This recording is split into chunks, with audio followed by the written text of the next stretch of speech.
देखो अगला टॉपिक है, अगला हेड ऑफ इनकम है income from house property. Income from house property का चार्जिंग सेक्शन है 22, जो बताता है कौन कौन सी इनकम इस हेड के अंडर टैक्सेबल होंगी। मतलब क्या मकान को बेच के आने वाली इनकम है टैक्सेबल होनी चाहिए, या कोई और इनकम यहाँ पे होगी। मकान से जो किराया लोगे, प्रॉपर्टी से जो किराया आएगा वो इनकम यहाँ पे टैक्सेबल होगी। इनकम फ्रॉम हाउस प्रॉपर्टी में हाउस प्रॉपर्टी को बेच के आने वाली इनकम नहीं है, उसकी लेट आउट वैल्यू से जो इनकम आएगी वो इनकम है।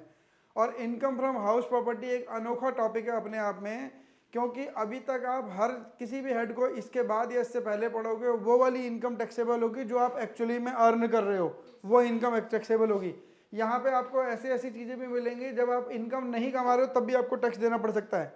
आपने कोई भी मकान किराए पे नहीं लगाया लेकिन आपकी इनकम मान ली जाएगी, इसे कहते हैं deem to be let out. यहाँ पे deem to be let out का कंसेप्ट भी है कि आपने मकान खाली पड़े हैं, मकान आपके पास कोई 1 रुपया किराएदार नहीं, फिर भी इनकम सरकार बोलेगी आपकी इनकम बना रहे हैं और इस पर इनकम टैक्स लगेगा आपको, और इनकम टैक्स देना भी पड़ेगा। प्लस ऐसा सिचुएशन भी आएगी आप किराया कमा रहे हो 10,000 रुपये लेकिन आपकी टैक्सेबल इनकम मान ली जाएगी 15,000 रुपये, ये भी सिचुएशन आ सकती है। तो income from house property is not taxed on the basis of actual rent received, उस पर नहीं टैक्स होता। वो गवर्नमेंट ने, इनकम टैक्स एक्ट ने अपने प्रोविजन बना रखे हैं, उस प्रोविजन से आप उसकी वैल्यू निकालोगे तब उस पर टैक्स लगाओगे। तो income from house property rental income से आने वाली इनकम है, और रेंटल इनकम भी from the land and building, land के साथ बिल्डिंग का होना जरूरी है। अगर बिल्डिंग नहीं है तो अगर किसी केवल लैंड से आपको रेंट आ रहा है तो वो इनकम आपके पास हाउस प्रॉपर्टी की इनकम में टैक्सेबल नहीं होगी। तो लेट आउट प्रॉपर्टी होना जरूरी है, प्लस साथ में बिल्डिंग का होना जरूरी है। अगर बिल्डिंग नहीं है तो फिर वो प्रॉपर्टी से आने वाली इनकम बिजनेस की इनकम हो सकती है, इनकम फ्रॉम अदर सोर्स होती है, बट हाउस प्रॉपर्टी की इनकम नहीं मानी जाएगी। तो मान लीजिए ये आपके पास एक एग्रीकल्चर लैंड है, ये खेत है आपके पास ना, एग्रीकल्चर लैंड, इसको आपने किसी दूसरे किसान को लेट आउट कर दिया कि हर महीने तो भाई तुम इस पर खेती करो, हम खेती नहीं कर रहे हैं, तुम इस पर खेती करो, जो हर साल हमें एक फिक्स अमाउंट दे देना रेंट। मान लीजिए साल के 2 लाख रुपए फिक्स कर दिए। अब आप इसे मंथली ले लो या साल में एक बार ले लो, एक अलग बात है। जो भी किसान इसमें खेती करेगा, चाहे वो कुछ भी खेती करे, वो 2 लाख रुपए का रेंट देगा। ये इनकम कैसी इनकम होगी? क्या नहीं नहीं, टैक्स तो बाद की बात है, पहले ये इनकम किस हेड में आएगी? क्या इनकम फ्रॉम हाउस प्रॉपर्टी है या नहीं है? ओके, यस नो, कोई बात नहीं। ये आपके पास कुछ फ्लोर हैं, 1 2 3, ये फ्लोर हैं, इन पे सब पे आपने रेंट पे दे रखे हैं। इस पे भी रेंट आता है, इस पे भी रेंट आता है, इस पे भी रेंट आता है। ये इनकम कैसी? Income from house property. Income from house property. अब क्या हो रहा है कि ये जो फ्लैट में लोग रह रहे हैं उनको पार्किंग की समस्या है, गली में खड़ी करते हैं पार्किंग, तो कोई स्क्रैच मार जा रहा है, कभी टो हो जा रही है, कभी कुछ हो रहा है, कभी कुछ चोरी हो जा रहा है। तो इन्होंने मकान मालिक को बोला या तो हमारे लिए पार्किंग अरेंज करो, नहीं तो हम मकान खाली कर रहे हैं। तो मकान मालिक ने बोला एक काम करो, यहाँ पे ना मेरा 500 मीटर दूरी पे एक दूसरा प्लॉट है, इस प्लॉट में जाओ और यहाँ पे अपनी गाड़ियाँ पार्क कर दिया करो, लॉक करके आ जाओ, यहाँ पार्किंग करो। पार्किंग के हर महीने हर कार वाला 2,000 रुपये और देगा। ये पार्किंग के 2,000 रुपये रेंट है और अलग से है, जो यहाँ रेंट देने उसके अलावा प्लस 2,000 रुपये का रेंट यहाँ। ये जो 2,000 रुपये का रेंट आ रहा है, इससे क्या ये इनकम कैसी? इनकम फ्रॉम हाउस प्रॉपर्टी या नहीं? हाउस प्रॉपर्टी की इनकम नहीं है। क्यों? क्योंकि ये प्लॉट है ना, प्लॉट है, लैंड है, लैंड से आने वाली इनकम हाउस प्रॉपर्टी की इनकम नहीं हो सकती कभी भी। हाँ, वो तो उसका पार्ट का है, उसका रेंटल एग्रीमेंट है, उसके साथ land and building apartment thereto, मतलब लैंड और बिल्डिंग एक ही के उस पर होनी चाहिए, और लैंड के ऊपर आपकी ओनरशिप हो ना हो कोई फर्क नहीं पड़ता। मान लीजिए ये आपके पास ये टॉप फ्लोर आपके पास है, ठीक है, इस टॉप फ्लोर को आपने रेंट पे दिया हुआ है, बाकी नीचे के किसी और के पास है और ग्राउंड एरिया भी किसी और के पास है, आपका कोई लेने दे। इससे हर महीने आप 25,000 रुपये रेंट लेते हो। ये जो रेंटल इनकम आ रही है, क्या रेंटल इनकम आपकी हाउस प्रॉपर्टी इनकम है या नहीं है? इसकी बिल्डिंग पे आपका कोई राइट नहीं है, केवल टॉप फ्लोर पर ही है। हाँ जी, जो इसका ग्राउंड एरिया है, ग्राउंड एरिया पे आपका कोई हिस्सा नहीं है। ग्राउंड एरिया कॉमनली अवेलेबल है सबके लिए, अपनी पार्किंग करो, अपने गार्डनिंग करो, जो मर्जी करो, कॉमनली अवेलेबल है for each of the resident. और लेकिन आपके पास तो उस बिल्डिंग में एक टॉप फ्लोर था, वो आपने 25,000 रुपये पर मंथ रेंट पे लगाया। Is it a rental income और नॉट? हाँ या ना में जवाब देना, घबराना नहीं है, रेंटल इनकम है या नहीं है, बस है ना, इतना ही बताना, और कोई चिंता की बात नहीं है। वो अभी तो हम डिस्कशन ही तो कर रहे हैं। चलो, इग्नोरिंग माई ड्राइंग, ठीक है, वो बहुत ज़्यादा अच्छी है तो उसको भूल जाओ। ये एक स्विमिंग पूल है, आपने स्विमिंग पूल बनाया आपने एक प्लॉट में, लेकिन आप उसको चला नहीं पा रहे हो, आपने उसे बोला छोड़ दिया हम नहीं चला रहे हैं, किसी और को ठेके पे दे दिया। अब उससे इस स्विमिंग पूल वाले जो प्लॉट का एरिया का हर महीने का 50,000 रुपये पर मंथ रेंट लेते हो, तो क्या ये रेंटल इनकम आपकी रेंटल इनकम है या नहीं है? हाउस प्रॉपर्टी की इनकम है या कुछ और है? आप इसको बनाया लेकिन आपने चलाया नहीं, अब चलाने किसी और को दे दिया, उसको बोला हर महीने 50,000 रुपये दे, तो जो इतने मर्जी लोगों को नहरा, हमें कोई लेना देना नहीं। नो, हाँ जी, ऑनलाइन में 4 बच्चे और भी तो हैं, केवल एक पंकज जी का जवाब दे रहे हैं। रेंटल इनकम है या नहीं है? रेंटल इनकम होने के लिए बिल्डिंग के साथ, लैंड के साथ क्या चाहिए?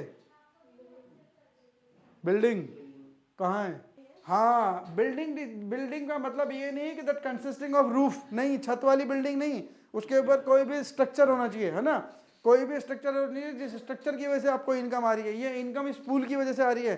खाली गड्ढा खोचोड़ के छोड़ दोगे तो कितने लोग नहाने आएंगे? कोई मेंबरशिप लेकर नहाने आएगा यहाँ पे, स्विमिंग सीखने आएगा? नहीं आएगा ना।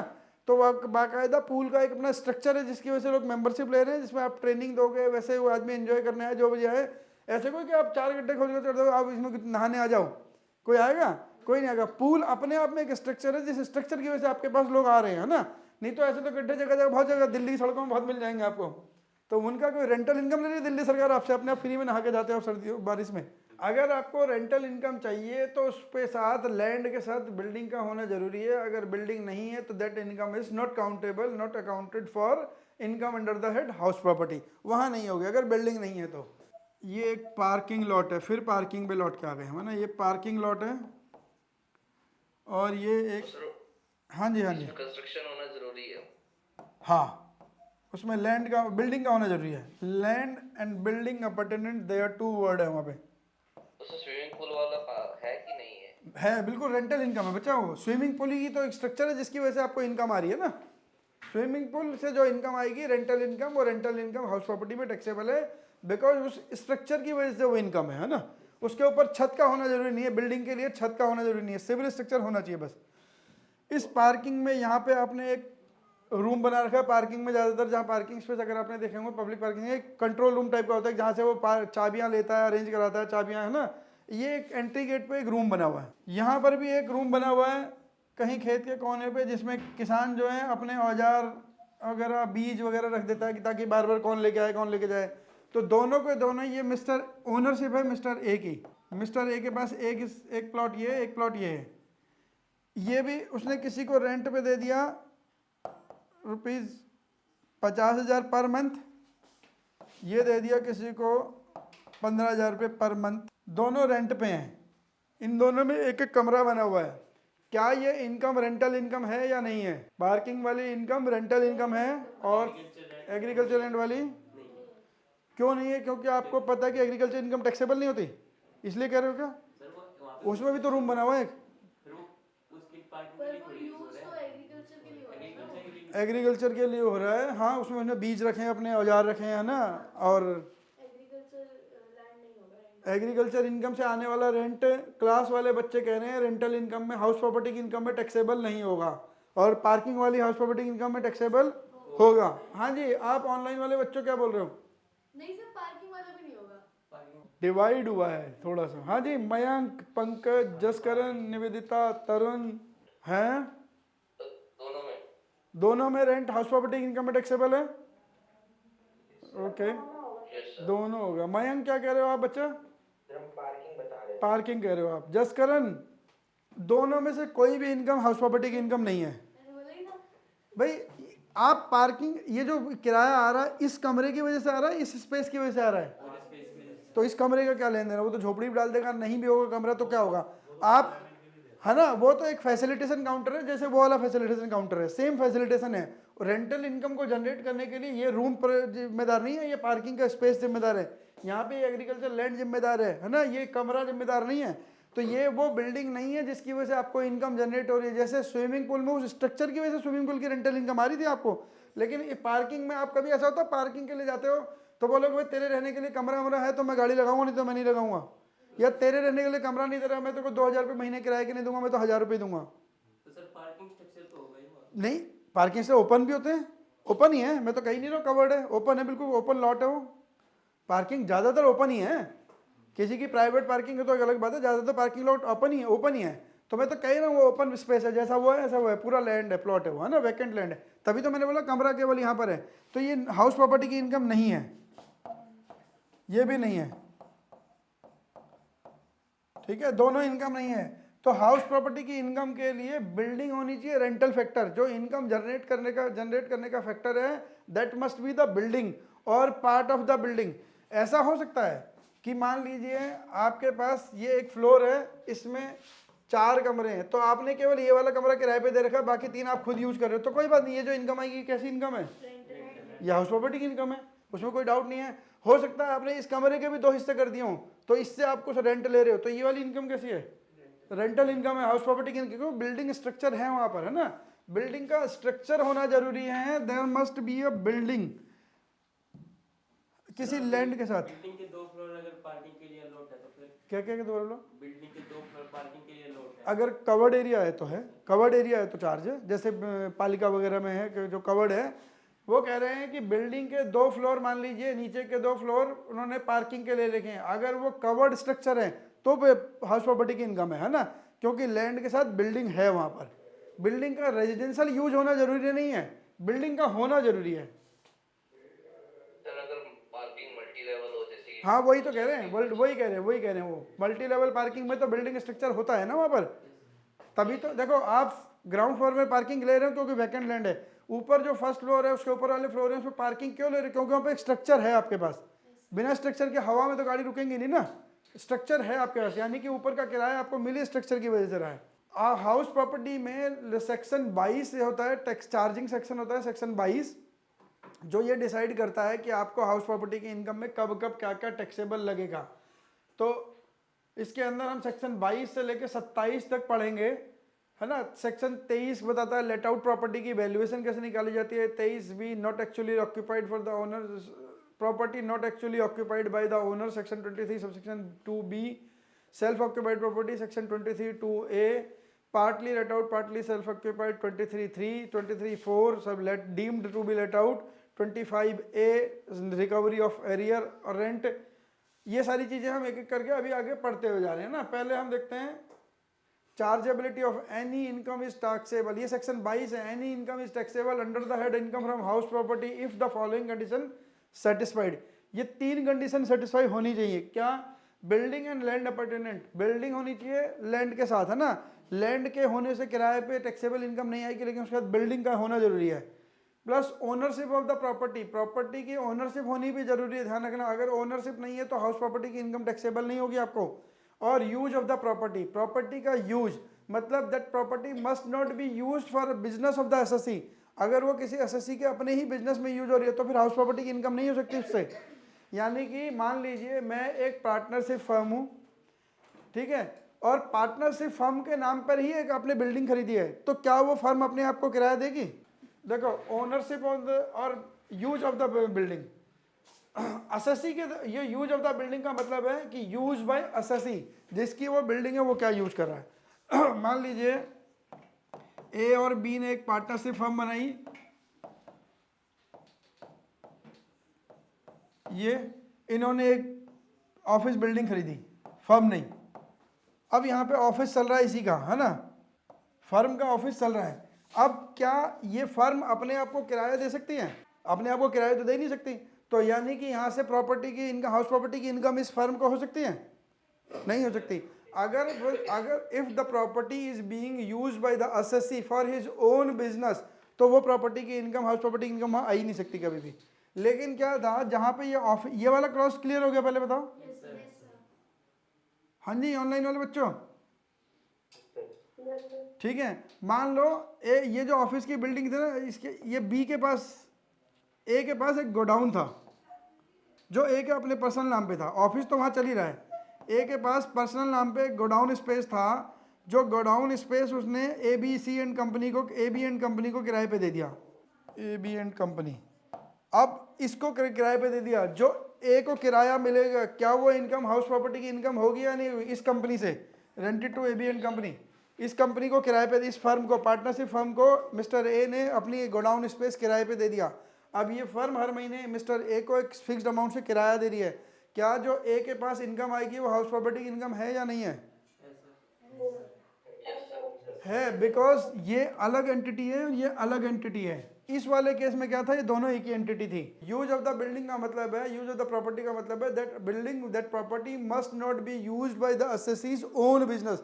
उस असेसी के खुद के बिजनेस में वो प्रॉपर्टी यूज ना हो रही हो, क्योंकि आप अपने आप को किराए को ही दे सकते हो, है ना। अपनी जेब से पैसा निकाल के अपनी जेब में कैसे डालोगे? यहीं पे किराया डालोगे, यहीं पे किराए की इनकम भी बुक करोगे, फर्म की कंपनी इनकम भी तो होगी, क्योंकि प्रॉपर्टी भी तो उसी की है, तो पॉसिबल नहीं है। तो यूज ऑफ द बिजनेस। हाँ, अब ये जो मिस्टर ए ने गोडाउन का स्पेस दिया है, मिस्टर ए ने स्पेस दिया था गोडाउन वाला, एबीएन कंपनी यहाँ पे अपना बिजनेस, यहाँ पे अपना कोई काउंटर खोल ले, सेल्स काउंटर खोल ले, कैफेटेरिया खोल ले, कुछ भी खोल ले, उससे कोई फर्क नहीं पड़ता। वो एबीएन कंपनी फर्म की समस्या है। उसने तो देखा था कि छोटा सा स्पेस है, अंधे कोने में पड़ा है, गोडाउन के लिए यूज हो सकता है एबीएन कंपनी को लगे कि यहाँ पे इलेक्ट्रिफिकेशन वगैरह करा के, इंटरनेट के कनेक्शन वगैरह देकर अच्छा सा बैक ऑफिस ही बन सकता है, वो चाहे as a back office use कर ले। तो किराएदार उस प्रॉपर्टी को कैसे यूज करेगा, कोई मतलब नहीं हमारे को, है ना।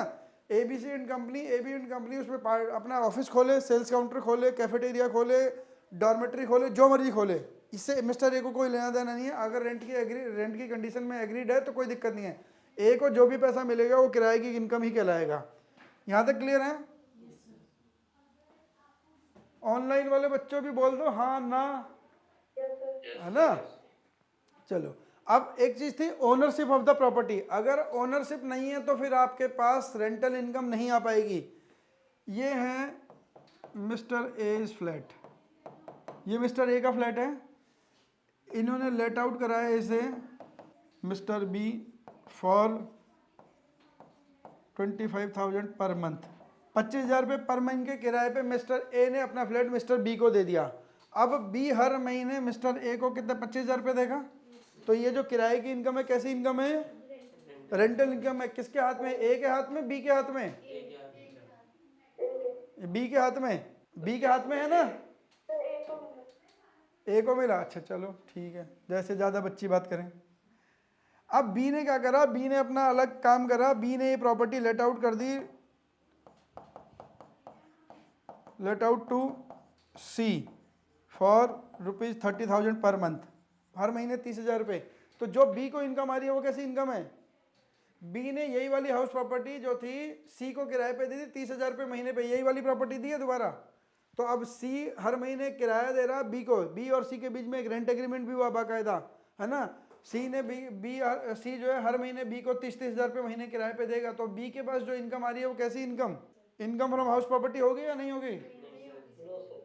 नहीं होगी, because B is not the owner of the property.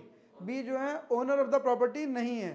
ठीक है, इसके अभी आगे चलते धीरे धीरे जब क्लासें आगे चलेंगी हम देखेंगे कुछ एक्सेप्शन होंगे कि आप ओनर नहीं होगे फिर भी आपके पास किराया आ जाएगा, किराए की इनकम आपके हाथ में टैक्सेबल हो जाएगी आपकी ओनरशिप ना होने के बाद भी, वो एक्सेप्शन केस है। लेकिन नॉर्मल सिचुएशन में B ownership of the property is mandatory, क्योंकि B is not, because B is not the owner of the property, hence the any income derived from this property is not be taxable in the hands of B as income from house property।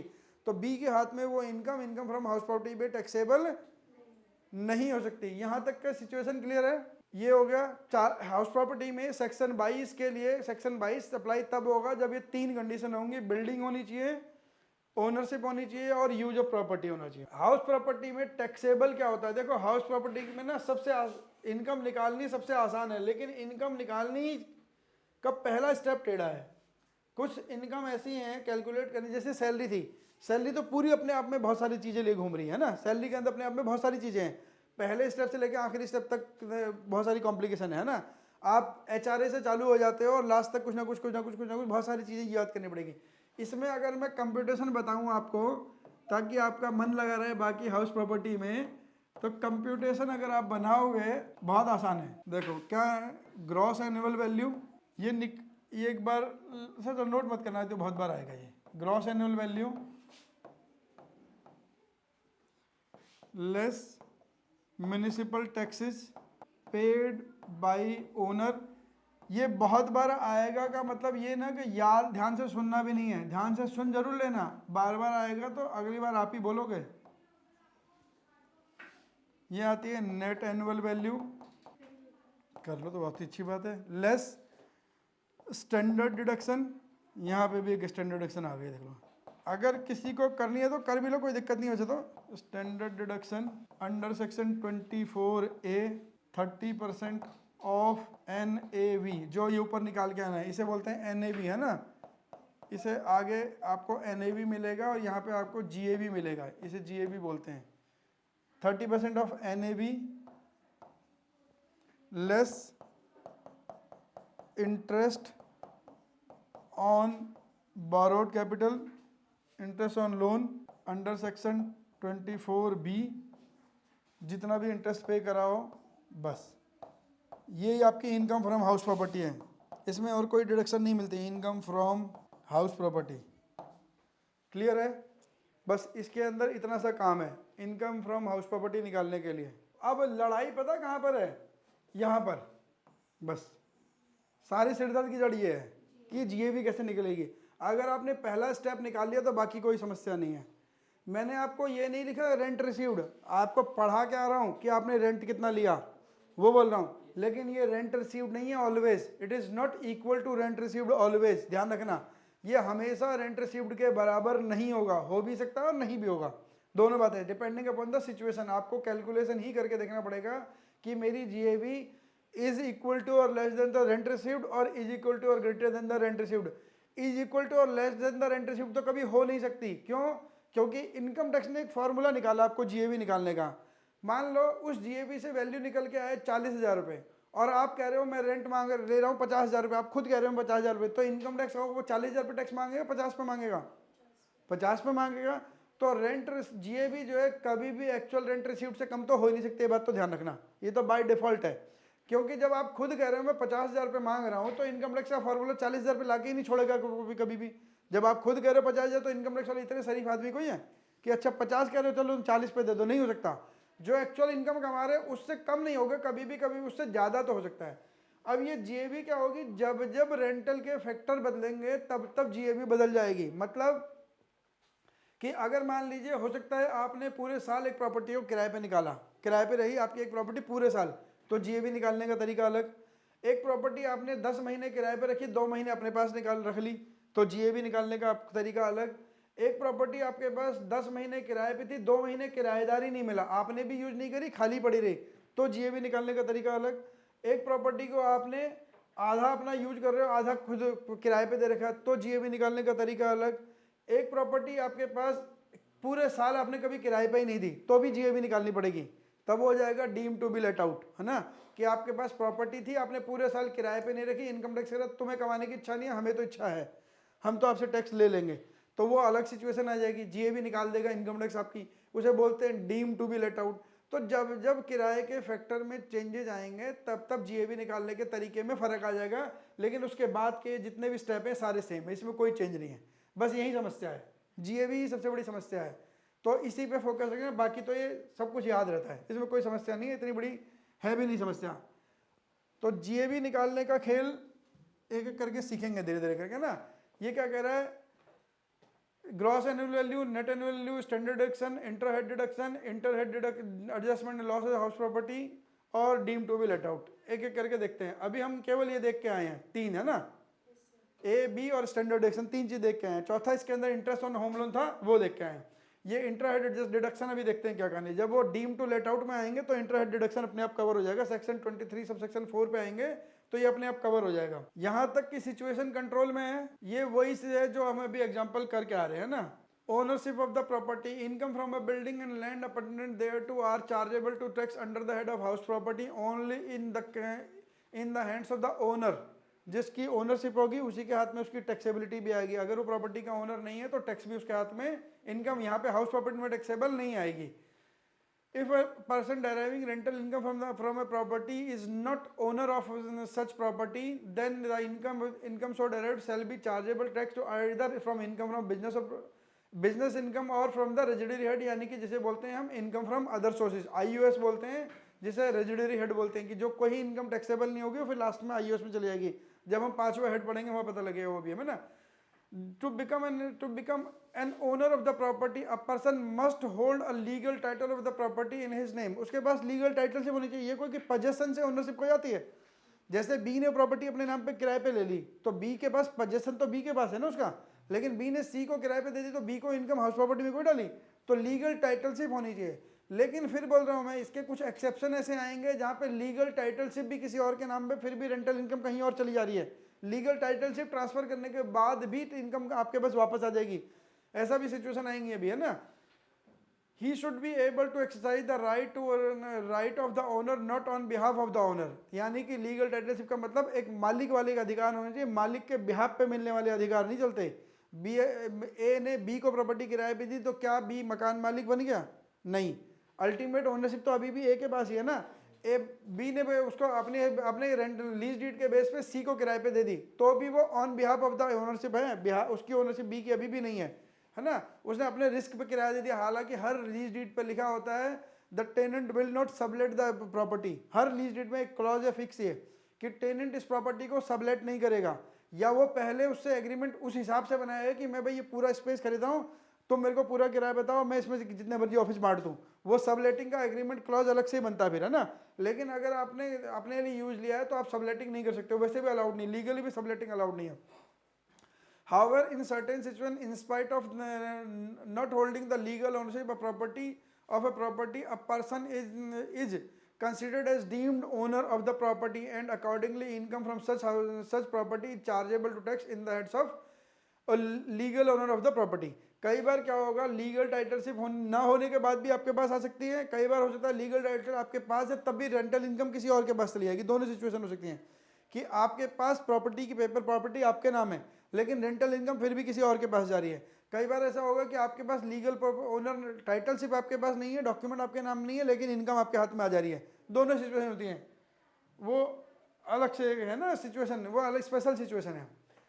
Use of property, the annual value of the house property is not chargeable to the tax under the following condition. वो कह रहा है इन situation में annual value जो अभी हम निकाल के आए थे, लिख के आए थे, GAV annual value, wherever it is written annual value it is written, it means gross annual value. जहाँ जहाँ GAV है एनुअल वैल्यू है, वो ग्रॉस एनुअल वैल्यू है ना। The annual value of the house property is not chargeable to tax under the following condition. इन situation में GAV taxable नहीं होगी।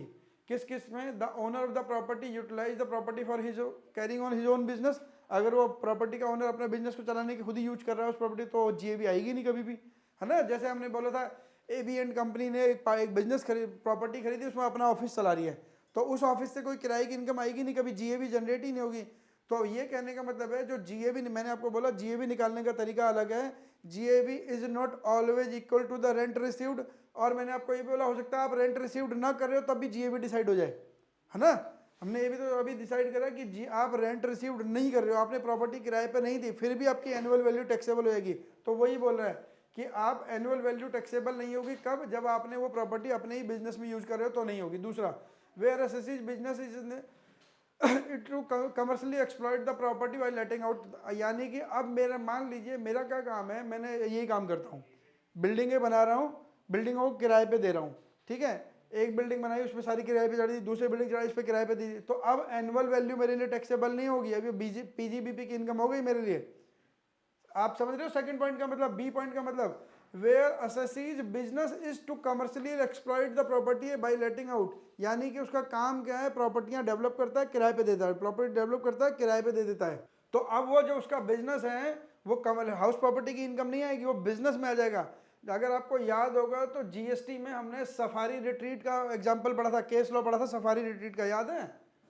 सफारी रिट्रीट उड़ीसा की एक कंपनी है जो मॉल बनाती है और किराए पे देती है, जिसका ITC उड़ीसा हाईकोर्ट ने अप्रूव कर दिया था, लेकिन GST डिपार्टमेंट ने ब्लॉक कर रखा है। याद है सफारी रिट्रीट का केस? वो मॉल बनाता है, मॉल को किराए पे देता है, तो वही वाला काम जो सफारी रिट्रीट मॉल को किराए पे दे रहा है, वो इनकम कैसी है उसकी? हाउस प्रॉपर्टी की इनकम या बिजनेस की इनकम? Business income.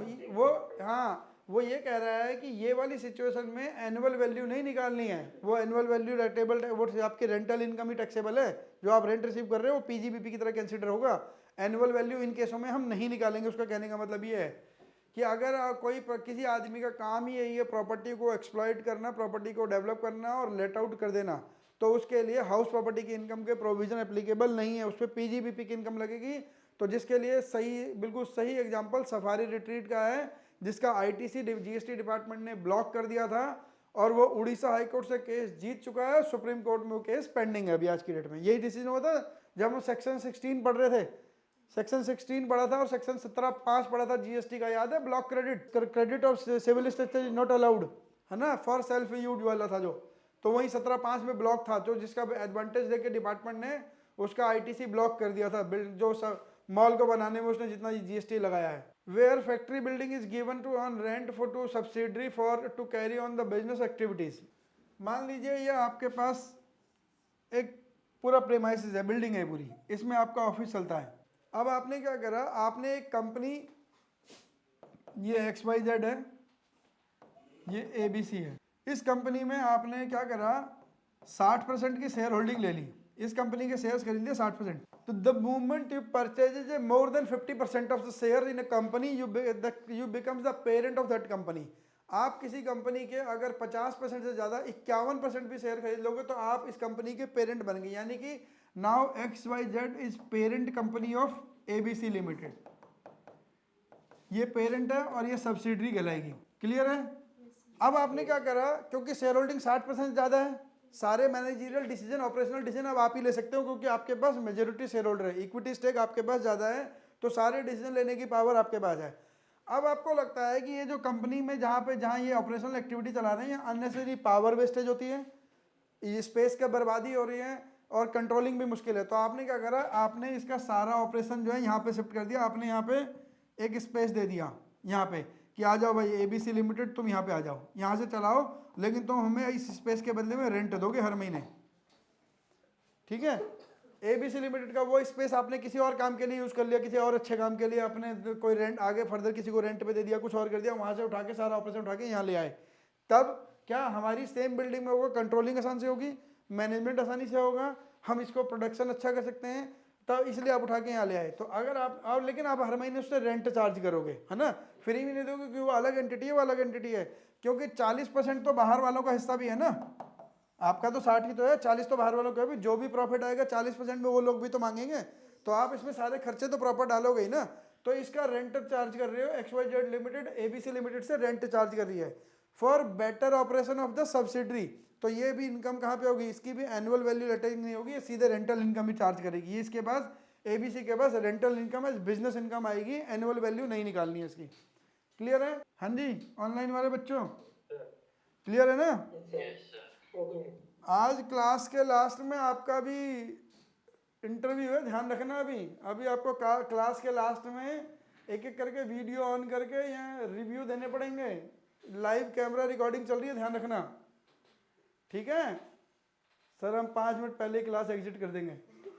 ऐसा कौन कौन है जो कह रहा है 5 मिनट पहले क्लास एग्जिट कर देंगे? किस किसने मन बना लिया? आपको अपनी 5 मिनट के 2 मिनट के लिए वीडियो ऑन करके लाइव कैमरे पे बोलना है, ताकि आपके रिव्यू लाइव हो सके, है ना। अभी आप रिटर्न रिव्यू तो आपने दे रखे हैं, लाइव रिव्यू भी चाहिए आपको, है ना।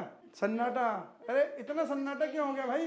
दे देंगे अभी दे देंगे, अभी 5 मिनट दे देंगे। मैं अभी टीवी ऐड वालों की तरह करूंगा ना, बीच में ऐड डालूंगा, क्लास बीच में रोक के इंटरव्यू, है ना। आप सोचोगे 5 मिनट बाद में छोड़ोगे, तो मैं 20 मिनट क्लास रोक दूंगा बीच में, है ना। लास्ट का मटेरियल पढ़ाऊंगा ही नहीं, जो छोड़ जाएगा वो छोड़ जाएगा। तो factory of the building is given on rent for to subsidy, ये हो गया। Where assessee reduces the production and rented out the surplus of the person. अब क्या हुआ, मान लीजिए किसी का बिजनेस बहुत बैड फेज से चल रहा है ना। इससे पहले वाले सिचुएशन जैसी ही ये सिचुएशन है, पहले वाली में तो आपने अपनी सब्सिडरी कंपनी को प्रॉपर्टी किराए पे दी थी। अब ऐसा हो सकता है कि किसी एसएससी का बिजनेस बहुत खराब चल रहा है और प्रोडक्शन है नहीं, बड़ी मुश्किल से खर्चे निकल रहे हैं, तो उसने क्या करा, अपनी मशीनें समेट के एक हिस्से में सर कर दी और आधा हिस्सा किसी को किराए पे दे दिया कि चलो ठीक है, मेरा कुछ ऑपरेशनल खर्चा तो निकलेगा, कुछ तो इनकम बढ़ेगी, वैसे ही मेरा खुद का बिजनेस तो चल नहीं रहा। तो अपनी प्रोडक्शन को कर्टेल करके उसने कोई प्रॉपर्टी लेट आउट दे दी किसी और बिजनेस पर्पज के लिए, किसी बाहर वाले आदमी को, सब्सिडरी को नहीं, किसी बाहर वाले आदमी को। वो इनकम भी हाउस प्रॉपर्टी की इनकम में एनुअल वैल्यू नहीं कैलकुलेट करनी, सीधे रेंटल इनकम बिजनेस इनकम में जाके टैक्स हो जाएगी। क्यों करा कि उसने अपने लॉसेस को कर्टेल करना, अपने एक्सपेंसेस को रिकवर करने के लिए उसके पास कोई और सोर्स नहीं था। अपने प्रोडक्शन को आधे हिस्से में लेके आ गया अपने बिजनेस को, बाकी हिस्सा उसने किराए पे दे दिए ताकि उसके डे टू डे खर्चे निकल सकें, उसका कुछ ऑपरेशनल लॉसेज कम हो सकें। Where letting out of the property is incidental to the main business of the assessee where property use the residential. चलो लास्ट के दो। अब इससे पहले वाला क्या था, ये आपके पास एक स्पेस था, आप सारा यूज करते थे, लेकिन आपकी क्योंकि ऑपरेशनल कंडीशन बहुत ज़्यादा ख़राब है तो आपने इतना हिस्सा रेंट पे दे दिया। जब ये हिस्सा आपने रेंट पे दे दिया तो इसकी एनुअल वैल्यू चार्ज नहीं होगी, रेंटल वैल्यू पीजीबीपी में आ जाएगा सीधे सीधे उस कंपनी की जिस कंपनी ने ये किराए पे दिया है। पहले उसने सब्सिडरी को दिया था, अभी इसे किसी बाहर वाले को आदमी को दे दिया, किसी को भी दे दिया। ये अच्छा, ये जो पॉइंट है ना आपका ई और बी दोनों सेम है ना, ई और बी दोनों सेम है, बस थोड़ा सा लिखने का फर्क है। एक्ट में अगर देखोगे तो ई और बी में कोई फर्क नहीं है। देखो जो इसमें थोड़ा सा फर्क है वो क्या है, अब आपके पास क्या था, यही जो फैक्ट्री चल रही थी ना आपकी, जिसको आपको बेड फेस से चल रहा था गुजारा, तो आपने एक केस में तो पार्सल लेट आउट करा, दूसरे केस में बोला पार्सल नहीं, एक काम करो पूरी दुकानदारी तुम ही संभालो, मैं जा रहा हूँ। आपने यहाँ पे मशीन लगी हुई है सारी, आपके पास प्लांट मशीनरी सब लगी हुई है, आपके पास सारे इक्विपमेंट लगे हुए हैं। आपने बोला इस पूरी जगह किराया 2 लाख रुपए पर मंथ, जगह भी और प्लांट इक्विपमेंट का भी। मैं मशीनरी ना बेच रहा हूँ, न मशीनरी मैं बिना मशीन के किराए पे दूंगा। ये है where machinery where letting out of the building is incidental to the business. मतलब आपने ये पूरी फैक्ट्री ऑपरेशनल कंडीशन में ही किसी को किराए पे दे दी। अब वो कह रहा है मेरे को मशीन हटा दो, मैं अपनी मशीन आऊँगा, नहीं किराए पे नहीं दूंगा, लेनी है तो सारी ऐसे लेनी पड़ेगी, मैं मशीन कहाँ लेके जाकर रखूँ, मैं मशीन के साथ ही मिलेगी। अब जब मशीन के साथ ही फैक्ट्री किराए पे मिल रही है तो किराया केवल फैक्ट्री की बिल्डिंग से आ रहा है, नहीं मशीन के साथ ही आ रहा है। अब ये इंसिडेंटल टू द बिजनेस है, अब ये पीजीबीपी में इनकम है, इसकी बिल्डिंग का किराया। अगर आप मान लो ये कहे कि मशीन के साथ लोगे तो 2 लाख रुपए और मशीन के बिना लोगे तो 75,000 रुपए पर मंथ किराया, क्या letting out of the building is incidental to the business? नहीं, दोनों का किराया सेपरेबल है। तो अगर मेरे को बिना मशीन के फायदा होगा तो बिना मशीन के ले लूंगा, मशीन के साथ फायदा होगा मशीन के साथ ले लूंगा। तो अगर जहाँ दोनों की लेटिंग आउट एक साथ बंडल में आ रही है, आप अलग कर लीजिए, आपके पास ऑप्शन ही नहीं है, ये ऑप्शन है ही नहीं। आपको ओनर ने बोला है ये बिल्डिंग है, ये फैक्ट्री है और ये इसमें मशीनें लगी हैं, सबका किराया 2 लाख रुपए, बोलो लेना है या नहीं लेना, जिसे लेना होगा ले लेगा। तो जो इसके ओनर को, ये मान लीजिए mister Y is the owner, mister owner को 2 लाख रुपए हर महीने मिल रहे हैं वाई को, तो ये वाई के हाथ में हाउस प्रॉपर्टी की इनकम है या नहीं है? और ये वाली इनकम जो आधा हिस्सा किराए पे दिया था, तो दोनों नहीं है, दोनों नहीं है। आप कहाँ से चले थे, आप कहाँ चले गए, यही भूल गए। हम चले ही वहीं से थे, जो सिचुएशन हाउस प्रॉपर्टी की इनकम में टैक्सेबल नहीं है। Annual value shall not be taxed.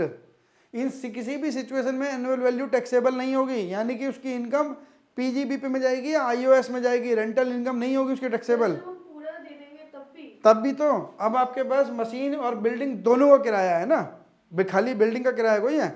अगर वो ऑप्शन होती तो 75,000 रुपये लेता वो, है ना, तो 75,000 रुपये की इनकम रेंटल इनकम थी और 1,25,000 रुपये की इनकम मशीनरी की इनकम थी, वो बीजीबीपी की इनकम थी। उसने तो किराया, मकान मालिक ने आपके पास ऑप्शन ही नहीं छोड़ी। फैक्ट्री ओनर ने, प्रीवियस ओनर ने, मिस्टर भाई ने बोला किराएदार को, जो भी आ रहा था प्रोस्पेक्टिव किराएदार था, सबको बोला ये पूरा सेटअप पड़ा है, ये पूरा चलाना पड़ेगा, 2 लाख रुपये महीने किराए के लूँगा, अलग अलग कुछ नहीं है। आप बोलो मशीन हटा दो, मैं किराए पे लगाऊँ, तो मैं मशीन कहाँ ले जाऊँगा? तुम जब तक चला रहे हो चलाओ, जिस दिन बेचनी पड़ेंगे उस दिन सोचेंगे, लेकिन मैं किराए पे पूरी दूंगा, अलग अलग कुछ नहीं दे रहा। 2 लाख है 2 लाख है, चाहे पूरी मशीन के साथ ही आएंगे और कुछ हटेगा भी नहीं कुछ भी। तो it is the incidental to business. इस मशीन के चक्कर में बिल्डिंग किराए पे जा रही है फैक्ट्री ना। तो अगर सेपरेबल होता तो बात अलग थी, अब सेपरेबल है ही नहीं, कंडीशन ही नहीं है, तो ये इंसिडेंटल टू द बिजनेस है। और जो बी वो था, वह क्या कहते हैं, बी वाला पॉइंट था, उसमें तो आप मकान को, बिल्डिंग को किराए पे लगाने के पर्पज से ही बना रहे थे। ये किराए पे लगाने के पर्पज से बनाई, लेकिन आपने विद मशीन ही दी। कई बार क्या होता है, स्टार्टअप करके छोड़ देते हैं ना, जो स्टार्टअप बिजनेस है पूरी मशीनरी के साथ छोड़ जाते हैं ना फिर वो। तो अगर आपने मशीन पूरी बेच ही दिया स्टार्टअप, तो बात ही खत्म हो गई। लेकिन आपने बोला बेच नहीं रहा हूँ, अभी कुछ साल तुम चलाओ, अगर ठीक लगे देखते हैं, नहीं तो मैं कूद जाऊँगा वापस। तो कई बार ऐसा भी होता है। एक तरह से आपने बिल्डिंग और प्लांट एंड मशीनरी दोनों एक साथ किराए पे दी, बंडल में, अलग अलग नहीं, बंडल में दी है। बंडल में दोगे तो एनुअल वैल्यू लेट आउट में नहीं आएगी, एनुअल वैल्यू टैक्सेबल नहीं होगी। फिर अगर मान लो प्रॉपर्टी ने, किसी कंपनी ने किसी प्रॉपर्टी में एक बिल्डिंग खरीदी जिसमें उसके फैक्ट्री के लोग, एम्प्लॉई, स्टाफ रह रहा है और वो उनसे हर महीने कुछ किराया काट रहे हैं, तो उस कंपनी के लिए वो लेट आउट वैल्यू टैक्सेबल नहीं है, और एनुअल वैल्यू टैक्सेबल नहीं, वो बिजनेस की इनकम मानी जाएगी, है ना। कई कंपनियां होती है ना, अपने एम्प्लॉय को किराया रहने के लिए घर दे देती हैं, लेकिन उनसे कुछ नॉमिनल या कोई भी मार्केट रेट के आसपास का किराया चार्ज करती हैं। अगर फ्री में दे रही है तो एनुअल वैल्यू का सवाल ही पता नहीं होता, लेकिन अगर वो उनसे कुछ सैलरी में से कुछ किराया काट रही हैं, तो जो किराए के रूप में इनकम ले रही हैं, वो इनकम भी उस कंपनी के लिए एनुअल वैल्यू के हिसाब से टैक्सेबल नहीं होगी। रेंटल इनकम टैक्सेबल होगी, जो भी वो चार्ज कर रहे हैं बिजनेस की इनकम की तरह, एनुअल वैल्यू टैक्सेबल नहीं होगी। अब ऐसी वाली इनकम अगर आपको आएगी तो वो हाउस प्रॉपर्टी में टैक्सेबल, क्या कहीं पे भी टैक्सेबल नहीं है, वो एग्जम्प्ट ही है, ठीक है। अगर ऐसी हाउस प्रॉपर्टी की इनकम आएगी तो वो एग्जम्प्ट है by virtue of section 10 and others, है ना। वो सेक्शन 10 और 2 की वजह से अलग तरह से इनकम एग्जम्प्ट है। Income from a farm building, अगर आपके पास कोई फार्म हाउस की बिल्डिंग है, लैंड वो है, सॉरी एग्रीकल्चर लैंड है, जैसे फार्म हाउस कहते हैं ना आजकल के, तो कवर करके उसे भी पूरा कवर नहीं करने दिया, आजकल को लोगों ने फार्म हाउस का कमर्शियल यूज करना शुरू कर दिया। लेकिन इस फार्म लैंड का मतलब है जो आपकी एग्रीकल्चर में यूज होने वाली लैंड और बिल्डिंग है, एग्रीकल्चर प्रोड्यूस को स्टोर करने के लिए जो बिल्डिंग है ना, तो उसके लिए जो बिल्डिंग है वो तो सेक्शन 2 से ही एग्जम्प्ट है, क्योंकि वहाँ एग्रीकल्चर इनकम पे ही टैक्सेबल है। जो हमने सबसे एग्जम्प्ट है, सॉरी, जो हमने सबसे पहले एग्जाम्पल में पढ़ा था कि आपने एक खेत किसी को 2 लाख रुपए साल के किराए पे दे दिया, तो जो खेत से किराया आ रहा है वो एग्जम्प्ट है, वो भी एग्रीकल्चर इनकम माना जाता है, ध्यान रखना। वहाँ पे मैंने आपको बोला था हाउस प्रॉपर्टी में इनकम टैक्सेबल नहीं है, लेकिन वो पीजीबी पे भी टैक्सेबल है, आईओएस में भी टैक्सेबल नहीं है। अगर आपने किसी को खेती करने के लिए ज़मीन दी है, उसके बदले में आप किसान से किराया ले रहे हो, जिसे पट्टा बोलते हैं ना एक तरह से, किराया ले रहे हो, तो वो जो किराया है वो भी एग्रीकल्चर इनकम माना जाता है और वो एग्जम्प्ट है। आप चाहे किराया कैश में लो या काइंड में लो, मान लीजिए 2 लाख रुपए साल का किराया तय हुआ, आपने 50,000 रुपये का अनाज ले लेते हो, 1.5 लाख रुपए कैश ले लेते हो, दोनों के दोनों एग्रीकल्चर इनकम है और दोनों के दोनों एग्जम्प्ट हैं। इसलिए मैंने आपको वहाँ पे नहीं बोला था कि वो 2 लाख रुपए आईओएस में टैक्सेबल होंगे या पीजीबी में टैक्सेबल होंगे, मैंने आपको वहाँ पे केवल इतना बोला था कि हाउस प्रॉपर्टी में टैक्सेबल नहीं होंगे, लेकिन वो एग्जम्प्ट है। एग्रीकल्चर लैंड से आने वाली इनकम भी एग्रीकल्चर इनकम ही कहलाती है, तो और वो सेक्शन 2 के हिसाब से एग्जम्प्ट है। अगर आपने उससे रेंट ले लिया, वो भी सेक्शन 2 में एग्जम्प्ट है, वो भी नहीं आएगी। ऊपर वाले में क्या था, आप एग्रीकल्चर प्रोड्यूस रखने का स्टोर टाइप का बना हुआ है, गोडाउन टाइप का बना हुआ है, इसलिए था। दूसरा लैंड है, खेती कर रहे हो। तीसरा वाला क्या है, income from property held under the trust. अगर किसी ट्रस्ट को कोई एग्रीकल्चर सॉरी किसी हाउस किसी प्रॉपर्टी से रेंटल इनकम आ रही है तो वो भी एग्जम्प्ट है, ट्रस्ट को आने वाली इनकम, है ना। पैलेस ऑफ एक्स रूरल, जो पुराने राजा महाराजे थे उनको, जैसे आज़ादी से पहले जो राजा रजवाड़े खानदान चल रहे थे, जो बाद में इंडिया के साथ मर्ज हो गए, उन्होंने अपनी आइडेंटिटी, इंडिविजुअल आइडेंटिटी खो दी, उन्होंने इंडिया के भारतीय संविधान के साथ मर्ज हुए हैं। तो जो उनके पुराने पैलेस हैं, आपने अगर जयपुर वगैरह के जाओगे तो बहुत सारे पैलेस हैं जो आज के डेट में होटल की तरह यूज हो रहे हैं। तो जो उनके पास वो इनकम आती है वो सेक्शन 10 की वजह से एग्जम्प्ट है पहले दिन से। पुराने एक्स रूलर, जो अब तो राजा महाराजा नहीं है, लेकिन उनके जो शान शौकत है, जिसको मेंटेन करने के लिए वो नौकरी करने को ही जाएंगे, है ना। तो नौकरी तो करने नहीं जा रहे, तो उनके पास इनकम आई। तो गवर्नमेंट ने क्या करा, उनके महलों को हेरिटेज होटल में कन्वर्ट कर दिया, और जो उससे इनकम आती है वो उनके हाथ में एग्जम्प्ट है। जबकि आज़ादी के कुछ साल तक इन राजाओं को प्रीवी पर्स मिलता था। सेंट्रल गवर्नमेंट एक्स रूलर को अलग से हर महीने मेहनताना अलग से वो देती थी पैसा, जो उस पर टैक्स भी नहीं लगता था। क्यों? क्योंकि वो जब इंडिया में मर्ज हुए थे, मिले ही इसलिए थे कि उनको घर चलाने के लिए खर्चा कहाँ से आएगा, है ना भाई। टैक्स की कलेक्शन तो सेंट्रल गवर्नमेंट रखेगी। अब राजा अपने लेवल पे टैक्स कोई लेते, पहले तो राजा लगान ले रहे थे ना, लेकिन जब वो मर्ज हो गए, इंडिया के साथ मिल गए सारी की सारी रियासतें, तो उन रियासतों ने बोला था हमारा खर्चा कहाँ से चलेगा, हम नौकरी करने को ही जाएंगे, जिंदगी भर राजा रहे हम नौकरी करने जाएंगे कहीं पे, वो तो पॉसिबल नहीं था। तो सरकार ने, सेंट्रल गवर्नमेंट ने उनके लिए एक प्रीवी पर्स बोलते हैं, प्रीवी पर्स का अरेंजमेंट किया था, जो उन्हें एनुअली या मंथली मिलता था, हमेशा एक सबके साथ एक एक अमाउंट फिक्स था। सेंट्रल गवर्नमेंट उसे अपने बजट से अलग से पैसा देती थी, जिस पर टैक्स भी लगता था। लेकिन जब प्राइम मिनिस्टर हुई इंदिरा गांधी के प्राइम मिनिस्टरशिप में उन्होंने प्रीवी पर्स खत्म कर दिया। इंदिरा गांधी के आने के बाद प्रीवी पर्स खत्म हो गया था। तो अब वो प्रीवी पर्स खत्म हो गया, तो जो हो गया, इतने साल बाद हुआ, आप कुछ कर नहीं सकते थे। कोई रूलर नहीं बचा, कोई उनका एक्स रूलर नहीं बचा, कोई राजा रजवाड़े पर कुछ बचा नहीं। जैसे माधवराव सिंधिया, ज्योतिरादित्य सिंधिया जो है ना, ज्योतिरादित्य सिंधिया, माधवराव सिंधिया का नाम सुना है? वसुंधरा राजे सिंधिया राजस्थान की, ये सब राजे रजवाड़े खानदान के हैं, है ना। ये इनकी रियासतें चलती थी, तो इनको प्रीवी पर्स मिलता था। जब माधवराव सिंधिया, जो बाद में कांग्रेस में शामिल हुए और कुछ साल बाद वो एयर क्रैश में मारे गए 2002-3 में कहीं पे, तो माधवराव सिंधिया सबसे पहले राजा परिवार के लोग थे जो कांग्रेस की इंदिरा गांधी सरकार के अगेंस्ट सुप्रीम कोर्ट गए थे, जिन्होंने प्रीवी पर्स खत्म कर दिया। हालांकि वो केस हार गई, बाद में राजा लोग हार गए वो केस सुप्रीम कोर्ट में जाके, क्योंकि इंदिरा गांधी की रूरल जो लीडरशिप थी उसमें कोर्ट भी कमजोर थी, जैसे आज की डेट में हालात हैं, है ना। सेम हालात इंदिरा गांधी की लीडरशिप में था। इंदिरा गांधी की लीडरशिप में भी कोर्ट भी कमजोर थी, कोर्ट के डिसीजन भी फेवरेबल आते थे, गवर्नमेंट के फेवर में आते थे। तो उस टाइम जो माधवराव सिंधिया और बाकी राजाओं ने मिलकर कोर्ट में केस करा था, लेकिन वो हार गए, तो वो प्रीवी पर्स तब से बंद हो गया, बंद ही हो गया। फिर उनके पास अपना घर घर चलाने के लिए वो समस्या तो होनी थी, जो पुरानी जमीन थी उनसे खेती वेती भी आजकल कहाँ हो रही, कुछ नहीं हो रही है। तो अब फिर उन्होंने क्या बोला कि चलो तुम्हारे महलों को हम होटल में कर देते हैं कन्वर्ट, हेरिटेज होटल वगैरह में कर देते हैं। जयपुर विला पैलेस वगैरह कई सारे पैलेस है ना, कई जगह में, हैदराबाद में भी है, मैसूर का किला वगैरह है, सब जगह है।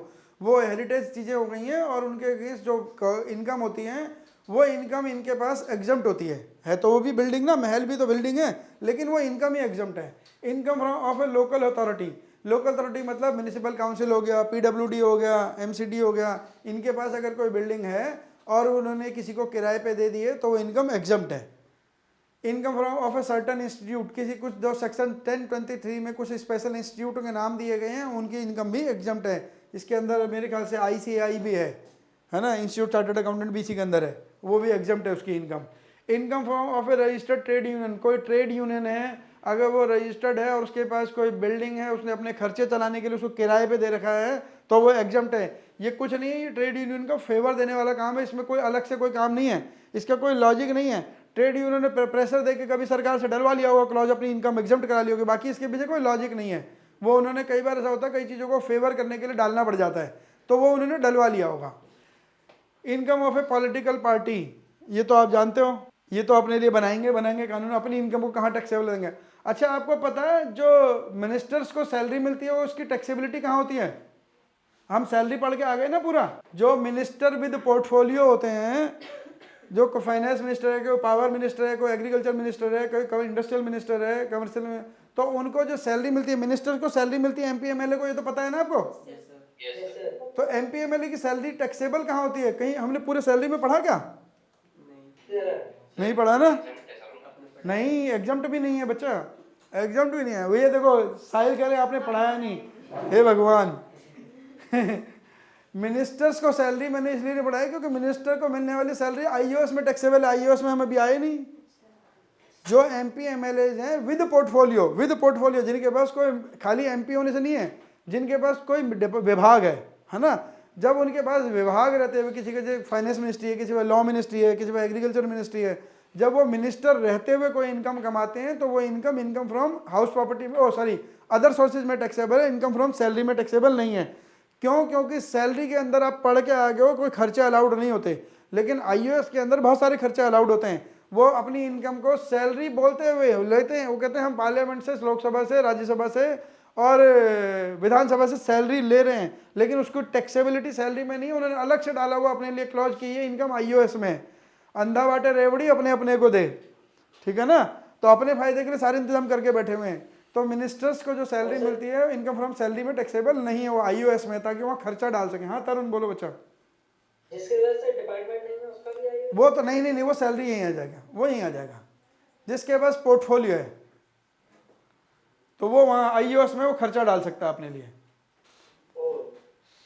सेल्फ ऑक्यूपाइड हाउस प्रॉपर्टी से तो कभी ये पॉलिटिकल पार्टी का ऑफिस बताई दिया मैंने, सेल्फ ऑक्यूपाइड प्रॉपर्टी से तो कोई इनकम आएगी नहीं। वैसे भी house property use for own business, वो हम पहले भी कर चुके हैं, इनकम ही नहीं होती, एग्जम्प्ट तो वैसे ही हो जाएगी। Income of A cooperative society, जैसे कोऑपरेटिव सोसाइटी अमूल वगैरह हो गई, इनकी अगर कोई इनकम होती है तो वो भी एग्जम्प्ट है। अगर इन्होंने कोई मान लीजिए कोई अपनी बिल्डिंग खरीद ली अपने बचाए हुए पैसे से, उससे किराए पे इनकम कमा रहे हैं कोऑपरेटिव सोसाइटी वगैरह, तो वो एग्जम्प्ट इनकम है। चले यहाँ तक क्लियर है? सर अमूल कोऑपरेटिव सोसाइटी है? हाँ बच्चा, हाँ वो है ना, क्या है उसका, आनंद मिल्क यूनियन लिमिटेड करके जो है, वो कोऑपरेटिव सोसाइटी के अंदर तो बना हुआ है। वो दूध जो है अमूल, गुजरात से आनंद की जगह, गुजरात पे एक जगह आनंद है, वहीं से तो चलता है वो। अब है एनुअल वैल्यू, चलेगा एनुअल वैल्यू पे, ग्रॉस एनुअल वैल्यू है ना। Normally income tax is charge on income but under the head of income from house property tax is not charge directly on the rent earn, ठीक है। Income from house property में जो tax होगा वो directly rental income पे charge नहीं हुआ, आपको GAV में कन्वर्ट करना पड़ेगा। हो सकता है GAV is equal to the rent earn, और हो सकता नहीं, वो मैं आपको पहले भी बोल चुका। तो जीएवी निकालने की कहानी है बस, जीएवी निकल गई तो बाकी तो 3 लाइनों का खेल है उसके बाद। तो सच अर्निंग कैपेसिटी, और जीएवी किस पे डिपेंड करती है? Such GAV is dependent on the earning capacity of the house property. आपके हाउस प्रॉपर्टी की अर्निंग कैपेसिटी क्या है, डिपेंड उस पर करती है जीएवी। देखो अब वो क्या कह रहा है, इनकम टैक्स कह रहा है आपके पास ये एक फ्लैट है, आप कह रहे हो मैंने इससे 25,000 रुपये पर मंथ किसी को किराए पे दे रखा है, पर मंथ रेंट आप कर रहे हो अर्न 25,000 रुपये। अगर आप मान लीजिए 25,000 रुपये पर मंथ सैलरी कमाओ तो आपकी सैलरी इनकम क्या होगी? 25,000 इंटू 12, 3 लाख रुपए, यही तो होगी। अगर आपने सेल करी 25,000 रुपये हर महीने की आप सेल कर रहे हो, 25,000 इंटू 12, 3 लाख रुपए, मतलब साल की सेल हो गई। उसमें से जो खर्चे घटा दोगे बाकी बिजनेस इनकम हो जाएगी। ऐसी सैलरी में 25,000 इंटू 12, 3 लाख रुपए माइनस स्टैंडर्ड डिडक्शन, अगर कुछ भी नहीं है तो माइनस स्टैंडर्ड डिडक्शन 50,000 रुपये की 2.5 लाख रुपये आपकी टैक्सेबल इनकम हो जाएगी। टैक्स लगेगा नहीं लगेगा वो बात की बात है, लेकिन यहाँ पे आप स्ट्रेट अवे इसे मल्टीप्लाइड बाई 12 नहीं कर सकते हो, आपको इसको जीएवी में कन्वर्ट करके लाना पड़ेगा। जीएवी के लिए क्या कह रहा है, जीएवी निकालने के लिए आपको कुछ नहीं करना है, आपको कुछ चीज़ें चेक करनी है। ये नोट कर लेना आप, कंप्यूटेशन ऑफ जीएवी। जीएवी अब आप समझ जाओगे ना, ग्रॉस एनुअल वैल्यू है। देखो कंपेयर करना है इन 3 चीज़ों को, म्युनिसिपल वैल्यू, घबराना मत इसमें, ये रोलर कोस्टर जैसा है। म्युनिसिपल वैल्यू को कंपेयर करना है आपको फेयर रेंट से। फेयर रेंट, इन दोनों का जो हायर है वो आएगा expected rent 1, higher of 2, higher of 2 हो गया, एक्सपेक्टेड रेंट 1। अब इसको एक्सपेक्टेड रेंट 1 को कंपेयर करना है, इस वाले को कंपेयर करना है स्टैंडर्ड रेंट से। स्टैंडर्ड रेंट से घबराना बिल्कुल नहीं है, लोअर ऑफ 2, ठीक है, लोअर ऑफ 2। ये जो आएगा वो आएगा ER2, एक्सपेक्टेड रेंट 2, है ना, ER2। अभी यहीं पे बात खत्म हो रही थी तो बात ही क्या थी, इसको कंपेयर करना है एक्चुअल रेंट से, एक्चुअल रेंट, और फिर वही वाली बात है ना, हायर ऑफ 2। ये आएगी आपकी जीएवी, जो भी निकल के आएगी। अब इनको, अब मुझे कुछ आपको कुछ टर्म समझानी है क्या समस्याएं। पहले आप एक बार नोट कर लो, एक बार मैं वैल्यू प्लेस करके डाल दूंगा, फिर आप टर्म समझ जाना उसके बाद क्या कहानी है। आपको समझाना आसान हो जाएगा कि ये बोल क्या रही है। म्युनिसिपल वैल्यू, मान लीजिए किसी हाउस की म्युनिसिपल वैल्यू है 5 लाख रुपए, फेयर रेंट है 6 लाख रुपए, हायर ऑफ 2 6 लाख, ये आ गया एक्सपेक्टेड रेंट 1। अब इसकी ये ER1 आ गया 6 लाख रुपए, इसको कंपेयर करना था स्टैंडर्ड रेंट से। स्टैंडर्ड रेंट है मान लीजिए 4 लाख रुपए, तो इन दोनों का लोअर था, यहाँ कितना आना चाहिए 4 लाख। ये ER2 4 लाख आया, 4 लाख को कंपेयर करना है एक्चुअल रेंट से। एक्चुअल रेंट है 5,50,000। अब यहाँ पे कितना आएगा 5,50,000। यहाँ पे 5,50,000 आएगा, 5,55,000 सबको 5,55 मान लो, 5,55 आएगा, ठीक है। एक चीज देखते हैं अभी, जो ये है 3,50,000, एक्चुअल रेंट 3,50,000। अब यहाँ कितना आएगा 4 लाख। तो जीएवी कितनी हो गई आपकी? आपने रेंट कितना कमाया, रेंट कितना ले रहे हो हर महीने, मतलब साल का रेंट कितना लिया 3,50,000। एक्चुअल रेंट तो 3,50,000 ही ले रहे हो ना अब। तो एक्चुअल रेंट कमाया 3,50,000, लेकिन टैक्स कितने पे देना पड़ेगा 4 लाख पे। बस ये समस्या है। अभी तक क्या, इसके बाद में भी अभी कोई भी सेक्शन ऐसा पढ़ोगे, ऐसा नहीं होगा कि जो आप नहीं कमा रहे हो उस पर भी टैक्स दे रहे हो। यहाँ पे आप कर क्या रहे हो, आप तो कमा तो 3,50,000 रही हो, लेकिन टैक्स कितने पे मांग रही है गवर्नमेंट आपसे 4 लाख पे। तो इसके अलावा कहीं भी ऐसा सेक्शन नहीं है जहाँ पे आपको, इसमें 2 चीज़ें अलग हैं। एक तो जो आप इनकम नहीं कमा रहे उस पर टैक्स दे रहे हो, एक जगह ऐसा आएगा जो इनकम कमा रहे हो उस पर टैक्स नहीं मांग रही सरकार आपसे। हाँ ऐसा भी है, ये हाउस प्रॉपर्टी में ऐसे ही है, रोलर कोस्टर है, यही मैं आपको बता रहा हूँ। अब हो क्या रहा है, सरकार कह क्या रही है, इनकम टैक्स एक्ट क्या कह रहा है कि म्युनिसिपल वैल्यू का मतलब होता है वो वैल्यू जिस पे आप अपनी प्रॉपर्टी पे म्युनिसिपल टैक्स पे करते हो, है ना। हर जो जितने भी कॉलोनियाँ, जितने भी शहर म्यूनिसिपल काउंसिल के करते हैं, नगर निगम के अंदर आते हैं, नगर निगम उनका हाउस टैक्स लेता है, प्रॉपर्टी टैक्स सुना होगा आपने। तो प्रॉपर्टी टैक्स लेते टाइम ना, हाँ हाउस टैक्स, हाँ हाउस टैक्स लेते टाइम ना वो उन प्रॉपर्टी की असेसेबल वैल्यू बनाता है। तो इनकम टैक्स कहता है तो आप पहले ना अपने प्रॉपर्टी के, अपने इलाके की प्रॉपर्टी का एक असेसेबल वैल्यू निकालो। तो म्यूनिसिपल वैल्यू कितनी है उसकी प्रॉपर्टी की? 6 लाख रुपए। फिर कहता है उसको कंपेयर करना फेयर रेंट से। Fair rent is the rent which generally people are charging in your locality, है ना, for the identical property. Fair rent वो रेंट है जो आपके इलाके में बाकी मकान मालिक किराया चार्ज कर रहे हैं अपने किराएदारों से, उसे बोलते हैं फेयर रेंट। मतलब एवरेज रेट का रेंट क्या चल रहा है, एवरेज रेंट क्या चल रहा है आपके इलाके में। मान लीजिए आपके पास एक 450 स्क्वायर फुट का कोई प्लॉट है, बिल्डिंग फ्लैट है, उस फ्लैट में आप कितना किराया ले रहे हो, बाकी लोग आपकी गली मोहल्ले में कितना ले रहे हैं, क्योंकि गली मोहल्ले में जो पब्लिक एम्यूनिटीज होंगी तो सबके ऐसे होंगी, सोसाइटी सबकी सेम जैसी होगी।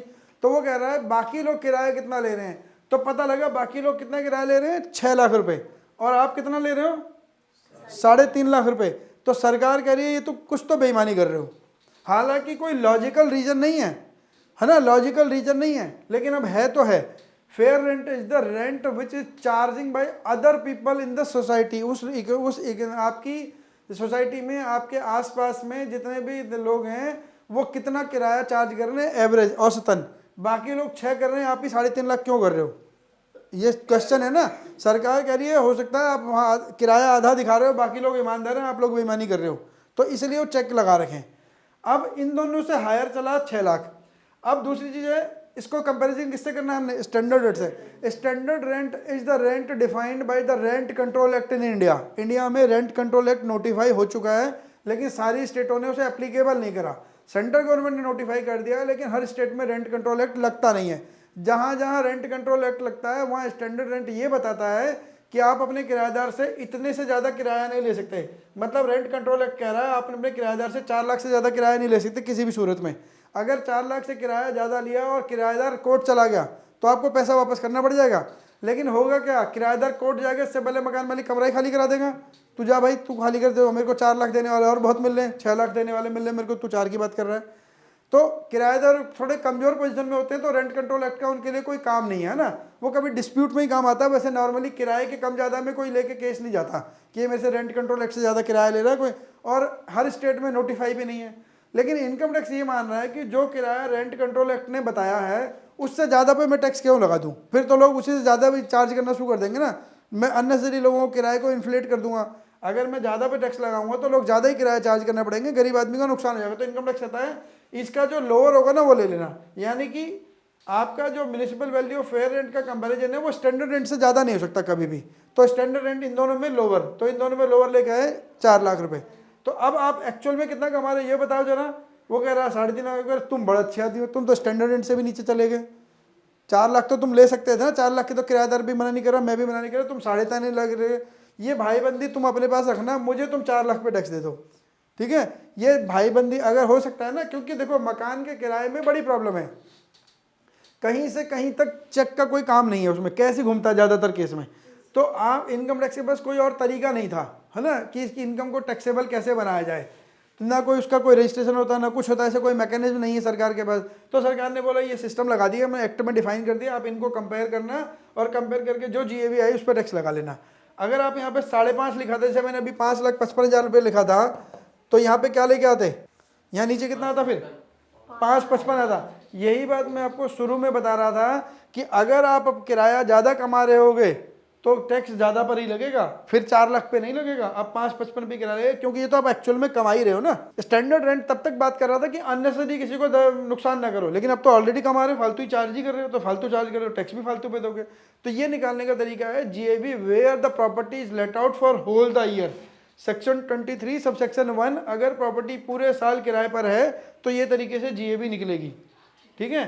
तो GAV निकालने का तरीका, ये चारों फैक्टर मैंने आपको बता दिए, क्लियर है चारों फैक्टर। और सर जैसे पार्सली जैसे 6 महीने के लिए अभी चलेंगे सब पे चलेंगे, अभी तो बहुत सारे क्लॉज है, क्यों चिंता कर रहे हैं, अभी पहले एक से निपटे।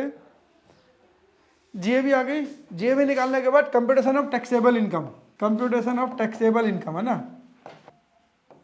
इनकम एंड टैक्स, टैक्स भी निकाल देंगे हाथ के हाथ। क्या आया, gross annual value. Gross annual value कितनी आई थी, 4 लाख रुपए। इसके बाद का स्टेप क्या नोट करा आपने, लेस क्या, municipal taxes, less municipal taxes. ध्यान रखना, municipal taxes shall be deducted only if paid by owner, landlord. Municipal taxes paid by owner, अगर ओनर ने पे नहीं करे तो डिडक्शन नहीं मिलेगी। पेड बाय ओनर, अगर ओनर ने पे नहीं करे होंगे, किराएदार ने पे करे होंगे, डिडक्शन नहीं मिलेगी। ओनर ने चाहे 10 साल के एक साथ पे करे तो 10 साल के घटा सकते हो, 1 साल का लेना देना नहीं है। अगर ओनर ने पिछले 10 सालों से म्युनिसिपल टैक्स पे नहीं करा था लेकिन इस साल पे करा तो इस साल सारे घटाने को मिल जाएंगे, पे नहीं करा तो कोई घटाने को नहीं मिलेगा। इसकी इन्फॉर्मेशन हमारे क्वेश्चन में अभी थी नहीं। ये क्या आ गया, इसे क्या बोलते हैं अब, हाँ NAV, नेट एनुअल वैल्यू। यहाँ तक चीजें कंट्रोल में ना, सब समझ आ रहा है ना।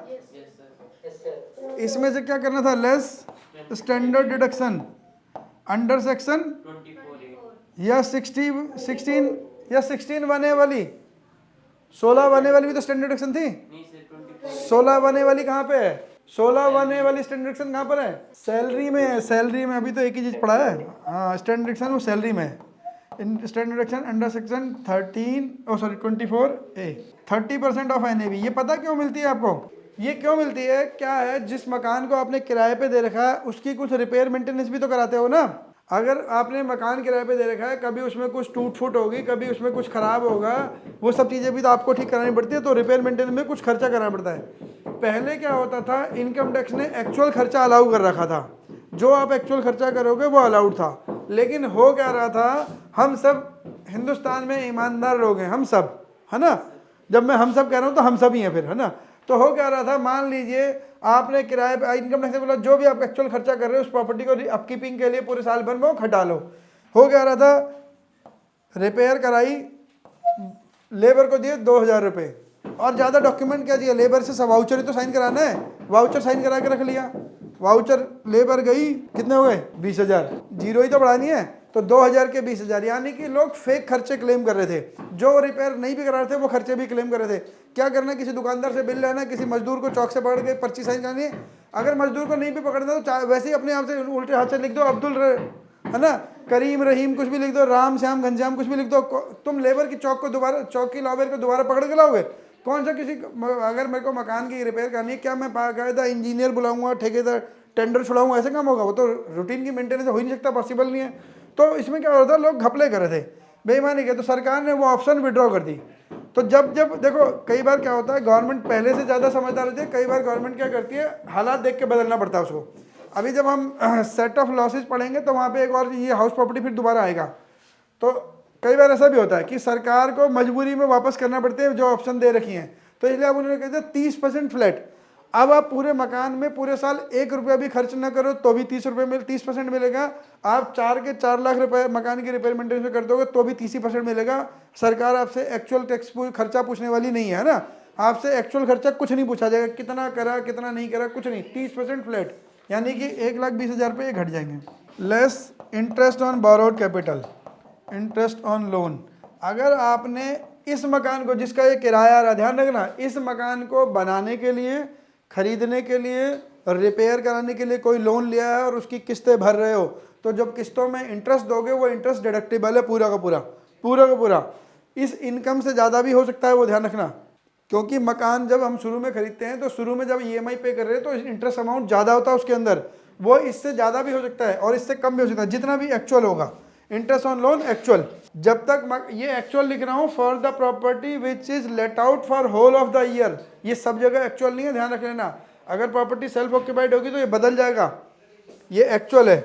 Actual for house property let out for whole the year. कौन सा रेसिड प्रॉपर्टी पे होना चाहिए है बेटा? लोन, हाँ लोन इसी पे होना चाहिए, ऑब्वियस है, लोन तो इसी पे होगा। जितना भी इंटरेस्ट लिया है, जिससे इनकम कमाओगे उसी तो खर्चे अलाउड होंगे। मान लीजिए इनका ये है 3 लाख रुपए का, कोई दिक्कत नहीं है, 3 लाख रुपए घटाने को मिलेंगे, कितना हो गया? 20,000 रुपये का लॉस हो गया, नहीं हो गया? From house property. अगर प्रॉपर्टी पूरे साल के लिए लेट आउट है तो किराया इंटरेस्ट जितना भी होगा सारा घटाने को मिलेगा, उसमें कोई डाउट नहीं है। अगर ये किराया कम, इंटरेस्ट कम होगा, मान लो ये इंटरेस्ट 1 लाख होता तो आपको इनकम आ जाती यहाँ पर, है ना। तो इनकम आई, तो ये जो कंप्यूटेशन ऑफ इनकम है for the property which is let out for whole the year, section 23 subsection 1, clear है।